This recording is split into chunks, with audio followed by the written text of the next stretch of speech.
and the singers who are supposed to be here performing their service, they actually had to go away and get jobs so that they can feed their families. And so I reprimanded the officials, and I said, why is the house of God forsaken? So I got them together, restored them to their posts. All Judah brought the tithe of grain, the wine, the oil, and the storehouses. And so in the charge of the storehouses, I put Shelemiah the priest, and Zadok the scribe, and Pedaiah, and the Levites.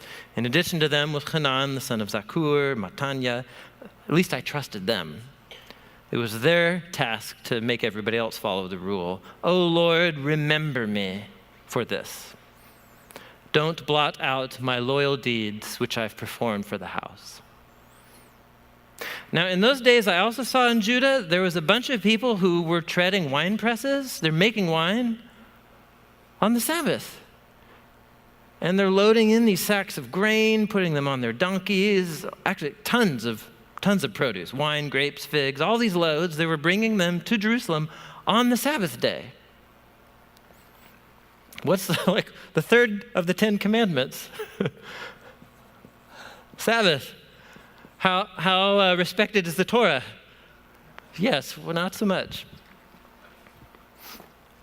So I reprimanded the nobles of Judah and said, what is this evil thing you're doing? You're defiling the Sabbath. Didn't your fathers do this?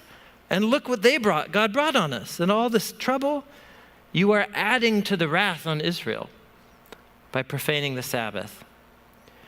And then as it grew dark at the gates of Jerusalem before the Sabbath, I said, shut those doors so that they don't open till after the Sabbath. I stationed some of my servants there so nobody could do that anymore. Once or twice, the traders and merchants of every kind of merchandise, they started spending the night outside the temple, or outside Jerusalem. They want to set up little markets. Now that the Israelites are going to be resting on the Sabbath, they start up their own little markets, right? It's very opportunist of them. And he says, stop, get away from the wall. And what was Nehemiah's main contribution? Rebuilding the wall. And then what happens to the sanctity of the wall? People are setting up shops there. So I told them, don't come here on the Sabbath anymore. I commanded the Levites to purify themselves, to sanctify the Sabbath day. Oh, remember me, my God. Have compassion on me by the greatness of your loving kindness. You know something else that happened in those days? I saw that there were all these Jewish people marrying women from Ashdod, from Ammon, from Moab, and their kids. Half of them spoke the language of Ashdod. None of them spoke Hebrew, but rather the language of his own people. And so I contended with them. I cursed them. I started hitting people and pulling out their hair. I made them swear in the name of the God of Israel, you shall not give your daughters to their sons, nor take of their daughters for your sons or for yourselves. Isn't this what Solomon, the king of Israel, did? Yet among many nations there was none like him. He was loved by God. God made him king over Israel, but these foreign women caused him to sin. Do we then hear about you that you've committed this great evil by acting unfaithfully, marrying foreign women? Even one of the sons of Jehoiada, the son of Eliashib the priest, that guy who made the little store Airbnb for Tobiah, he married the daughter of Sanballat, the other ultimate bad guy in this book. So he's goner. He's not a priest anymore. Remember them, oh my God. They've defiled the priesthood. They've defiled the covenant. So I purified everybody from everything foreign. I appointed the duties for the priests and for the Levites, everybody in his task. I arranged for the supply of wood, remember that wood, for the altar at the appointed times, for the first fruits. Remember me, oh my God, for good.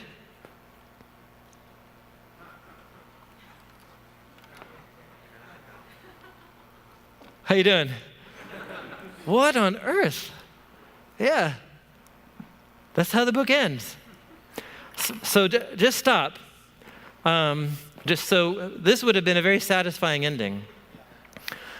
So very clearly, we just systematically worked through every significant accomplishment in the book up to this point, and we just undid it. And Nehemiah kind of became a jerk, didn't he? Or, let's at least say he lost his temper, and he felt that the only effective way to communicate was through violent coercion, right? Like the wait for prayer and providence, Nehemiah has become you know what I'm saying here? Nehemiah himself has changed through this experience. And then that's how the book ends.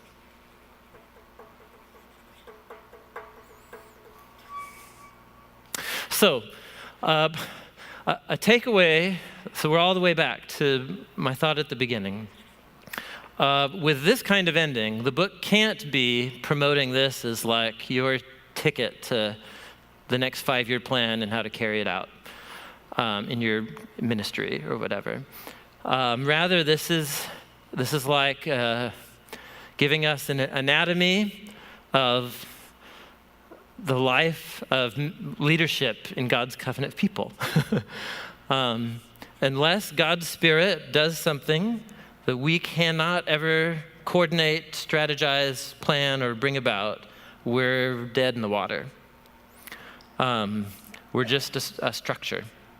But at the same time, if we don't maintain these structures and these rhythms to ground our identity in the covenant story, we will not be a people ready to receive revival when it comes, will we? And so the book doesn't tell you to do nothing and to give up leadership, but at the same time, the book does, I think, temper our utopianism for when we think about all of the great things that Jesus wants to accomplish through me and my thing, you know? So in that sense, it humbles us, and it puts us and our focus on just the promises of the faithfulness of God. How you doing? Let's see, what time is it? Okay. We could do, out of the 13 minutes left, probably take me 5 minutes to show you one more thing. But then also, I would be happy to do some Q&A. Can I show you one more thing? Okay, all right. So, here's my little chart of the end of the book. It's awesome. Look at it later. Okay, so remember this, Ezra 1. You remember how it began? With that big hyperlink to the book of Jeremiah. So, dear reader, God moved the heart of the king of the nations to let the people return, to rebuild the temple, the prophetic package of hope, all of this. Could this be the fulfillment of the great promises? Could it be? As you start the book, could it be? It could be. Let's find out. Was it? No. Was it part of the story, a valuable part of the story, so valuable that it's built into the story of the scriptures themselves? Yes. So the partial fulfillment of this promise becomes a part of the scriptures themselves to teach us about what it means to be a hopeful people, despite the ebb and flow and the ups and downs. But what it remains is that, well, what about this? This promise of going to rebuild, and isn't this what the prophet said would happen? Now, in the structure of the Hebrew Bible, the 3-part shape of the Hebrew Bible, the ordering of the first 2 sections, the Torah, is fairly universal, just because of how the books, Genesis, Exodus, Leviticus, Numbers, Deuteronomy. The design and order of the prophets is fairly fixed in different manuscripts. The 3rd section of the Ketuvim, or the writings, there are places you can go to survey how those books are arranged, the order of those books in different Hebrew manuscripts and collections. And what you'll find is there's a lot of variety. I mean, you look at the writings, look at that 3rd section, and you tell me that's not kind of like that kitchen drawer that you have with the batteries and the twist ties and the rubber bands and the fork. You know what I mean? It's kind of like, well, there's There's wisdom literature, there's narrative, there's poetry, there's wisdom poetry, there's love poetry, there's lament poetry, and then there's those 3 narrative books at the end. But the fact that in many traditional orders, the Chronicles is the last book of the Hebrew Bible. Just stop and think about that.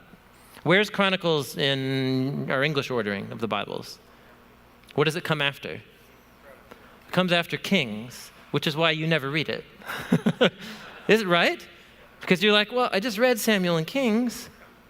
Why do I need to reread a retelling of the... And so you never read it, which is tragic. The book of Chronicles, it tells you within itself by the date that it was written after Ezra and Nehemiah. It's written by an Israelite prophet historian who's living no more than 200, 300 years before Jesus. So he is retelling the story of, well, look at the first word. Look at the first word of the book of Chronicles.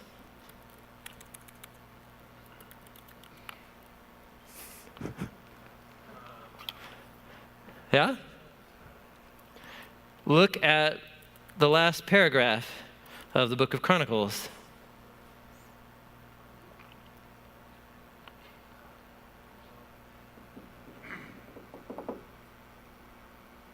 So the author of Chronicles is giving you an Old Testament theology of the whole thing. He begins with Genesis. He goes through, and the way that the chronicler, that's what he's called by Bible nerds, the chronicler, is the way he arranges the story is to highlight everything about David and the messianic promise to David and the rebuilding of the temple. And then how he ends the story is with the Edict of Cyrus. Now, so here's the edict. You already read it. You already know it from Ezra and Nehemiah. In the first year of Cyrus, the king of Persia, right, to fulfill the word of Jeremiah, the Lord stirred up Cyrus, the king of Persia. Here's the edict. Thus says Cyrus, the king of Persia, the Lord's appointed me to build him a house in Jerusalem, which is in Judah. Whoever there is among you of all his people, may the Lord God be with him, and let him go up. Now, in our English Bibles, what's the next thing you read? Ezra and Nehemiah. And what's the first thing that you read? And you're kind of like, hey, I just read that. But no, stop. There's a very important difference. Okay, what's the last sentence of the edict here?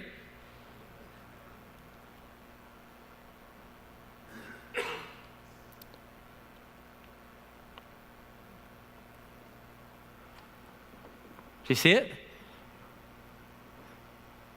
So the author of Chronicles has intentionally cut the Edict of Cyrus off mid-sentence.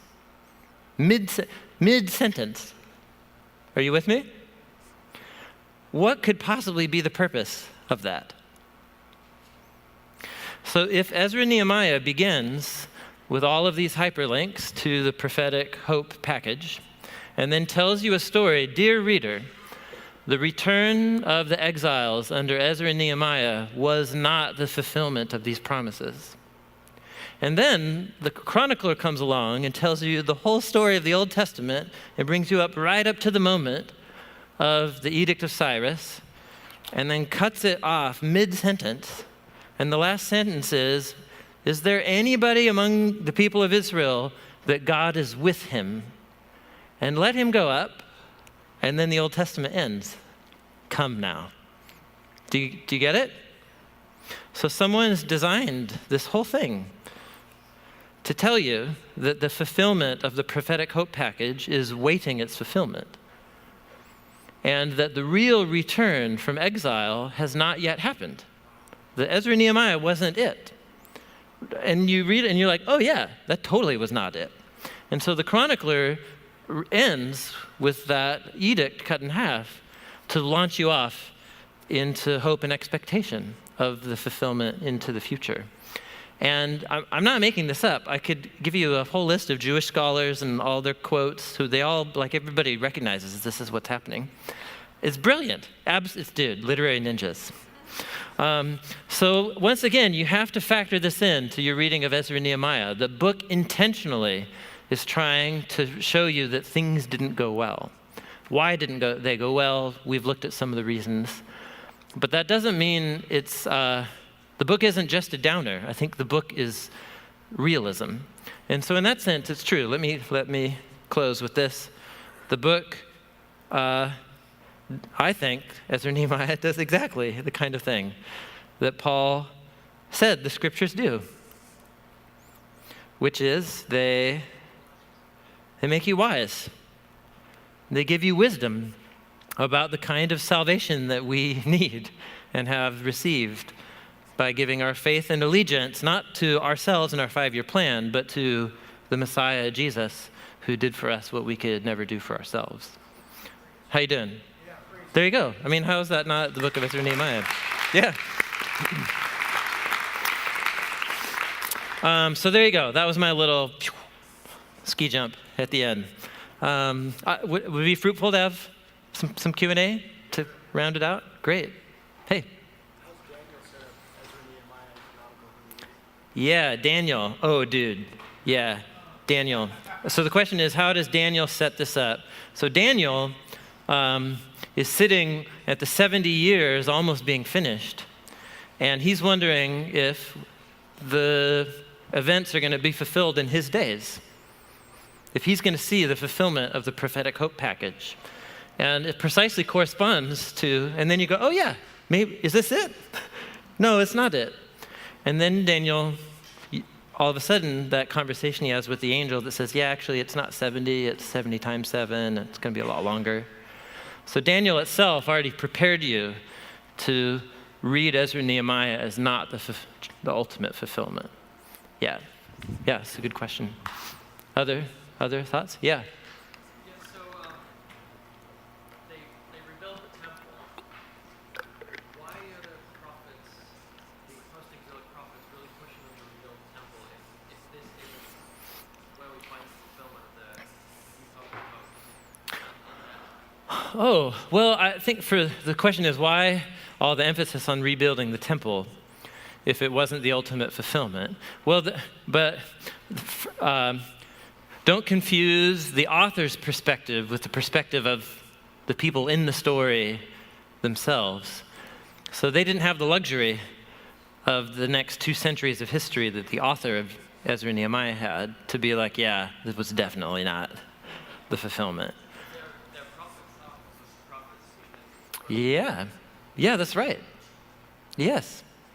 Yeah, and the primary goal of the prophets was not to look into crystal balls. It was to keep people faithful to the covenant and to speak on God's behalf. And to, every time there's failure, to keep projecting out future hope because of God's faithfulness. But yeah, they're not prophets in the sense of they know everything to come in the future. And yeah, that's a different prophet, a different kind of prophet. Yeah, good question. Yeah. Can you identify any Persian influence on the literary style at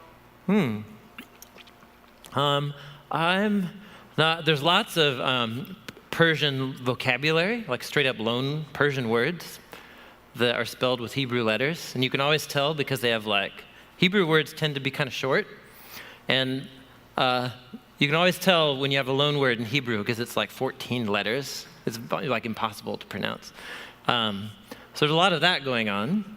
But in terms of the narrative style, the literary style, it's just in the sweet spot of Hebrew Bible narrative, Old Testament narrative. Yep. Yeah. Good question. You talked about all the providential details in Nehemiah 2 that led to the favor that you had in Mm-hmm. the game. You didn't include the queen being there. Is that Oh. significant of he's in a good mood because he wanted to impress his wife? Yeah, that's a good point. Yeah, the little detail about, and the queen was sitting there. Some people, I don't think the chronology works. Some people think that's a little subtle hyperlink to Queen Esther. But I think it's off by almost 100 years, so I don't think it really works. But there are some people who, think that might be what's going on. Other people think it's just a literary clue to mean that he was in the king's private chamber and having a private conversation with him. But one way or another, the point is he ends up with a private audience with the king. And the only person around is the queen. And he has this kind of intimate moment of sharing why he's feeling so bad. So I do think it's a relevant detail to say it's not like with all the servants around and the fanfare. This is a private moment with the king and his wife. Yeah. Which, how often did that happen in his career, you know? Yeah.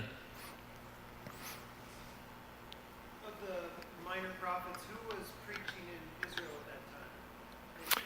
In Judah? Well, the only ones named are Haggai and Zechariah. But then the book of Malachi, the kinds of situations that Malachi addresses seem to fit perfectly into this. He talks about the neglect of the temple, how the sacrifices they offer are really lame and sick, and the Levites have no financial support. So within Malachi, it makes sense that he's within the period of Nehemiah. He's just not mentioned in the story. It's a good question. Yeah. Yeah. How aware of the Davidic line? Yeah. Yep. Yeah. You know, there's a little detail about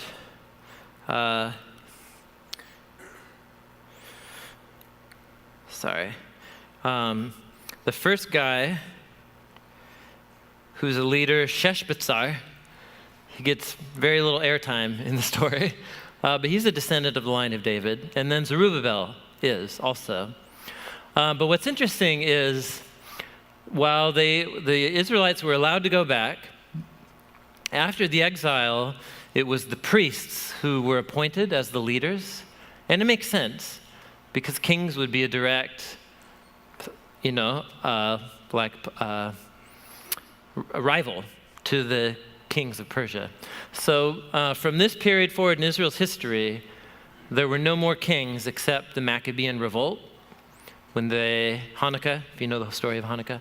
But other than that, the priests kind of became like the governor. And that was still happening in Jesus' day. So like Caiaphas is essentially the number one person in the land. But they were aware of the line of David. The records are kept. Jesus' family kept those records, Joseph and so on. But it seemed like it was maybe almost dangerous to be from the line of David because that means you're a potential threat. So that just kind of, it's not a significant theme in this storyline, at least. Yeah. You mentioned that Chronicles was written about 200 or 300 BC or so. Yes. What are the indicators? How do they kind of place the time? Yeah, you have to study the genealogies in the first 9 chapters of Chronicles, and if you just follow it down, the line of David, the line of Judah, David's family, and then the high priestly line continues past Nehemiah, and it goes number of generations past Ezra and Nehemiah, which means that the author had to be sitting at least after those generations. So it's relative. That's why it's about 100 years, somewhere between 200 to 300 is where the chronicler's doing his homework. Yeah. Yeah. Been loving this. I just have a question. I know sometimes we can, with alliteration, go too far. You see Jesus as a better Nehemiah. When it says Oh. this is a cupbearer, Jesus goes with lumber to rebuild Jerusalem with the cross. You see that? Yeah, maybe not so much the lumber, the lumber part, the lumber foreshadowing the cross.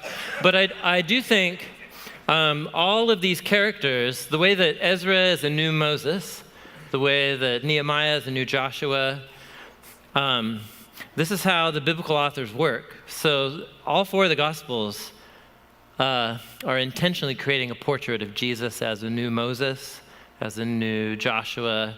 And he even says, as one greater than Solomon, the greater Solomon, greater than the temple. So Jesus himself read the Hebrew Bible with all of these characters as becoming these like archetypes or portraits pointing forward to someone who would come and bring all of this to its fulfillment. So I do think, go for that stuff.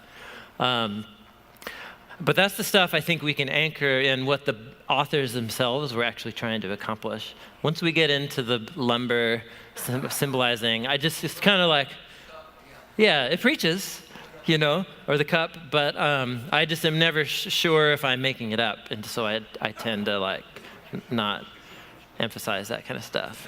But that's just my, Spirit can work through all kinds of ways. Yes? I think Nehemiah was just, it was a revelation of his humanity. At the end. That's true. You look at his first prayer in chapter 1, and he really included himself instead of the nation of Israel. Mm-hmm. Now back here, it's just like when everybody else is going to hell, save your own hell. And he enumerated to God, Mm-hmm. remember these good things about me, but I can't justify what Israel. Yeah, I think his 3 remember me's at the end, I don't think we're meant to take those as self-serving. He's a man whose heart burns for the fulfillment of the promises of God. But he obviously, he loses composure. And in a way that he didn't earlier. He was a model of reserve and patience earlier, and he just lost it here at the end. And so he's human. Right. That's a good point. So along with Haggai and Zechariah, we're not saying that the temple and the walls were necessarily a completely bad idea or whatever. God says, why are you living in your paneled houses? Yes. What about the temple? So it's not like he didn't want the temple or he didn't want them to re-covenant. Mm-hmm. But we're just saying that those things don't guarantee this revival. Is that? Yeah, that's right. It's very similar to the origins of the kingdoms back in the story of Saul, right? Where the people asked we want a king like all the other nations. And so was that a good request? Well, it was with bad motives. And so God says, and by the way they've made that request, they show they've rejected wanting me as their king. But at the same time, was having a line of kings against God's will. It doesn't seem like that. There was a law about how the kings were to behave in the book of Deuteronomy. So God anticipated. And the king from the line of Judah. So it's more about, this really gets into sovereignty, free will, but it's about the way the story presents it. Every generation has a crack at being the fulfillment, so to speak. And every generation in the biblical story disqualifies itself in some way. And so we are now looking back with the vantage point of having the interpretation of the prophets over all of it to say, none of that was the ultimate fulfillment. But of course, the people in those moments didn't know that. They were just trying to be faithful or not faithful, right, in what they were. And so I think, that's realistic. And that's realistic to our own situation, right? The way the promises about the return of Jesus work is that it could happen any moment. So follow Jesus with everything you've got. So it could happen any moment and you have no control over that. So follow Jesus with everything you've got. As if this, you know what I'm saying? So even though you have no control over the outcome of our events, that doesn't mean we sit around and do nothing. And I think that's the similar thing here. And you never know how God might orchestrate the efforts of his people, even despite his people, to do remarkable things in history to bring the kingdom of God. And so, I think so it's not casting a negative glance on the second temple, but it is saying, that sure didn't go very well. Yeah. Jim, do you have any advice in how we talk through the tension between fulfillment and, remaining expectation? So that prophetic book package is so helpful. We're all kind of leaning forward, looking to Jesus to fulfill all those new covenant promises. But we can also identify still 2,000 years later with this sense of a need for revival. Yes. So it's kind of already not yet piece. Yep. How would you advise us to do that? Man, well, welcome to New Testament theology, right?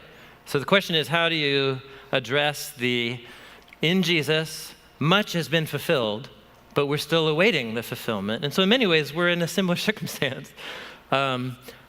So Yeah, that's just, it's the line that all of the apostles were navigating these churches through when they wrote those letters.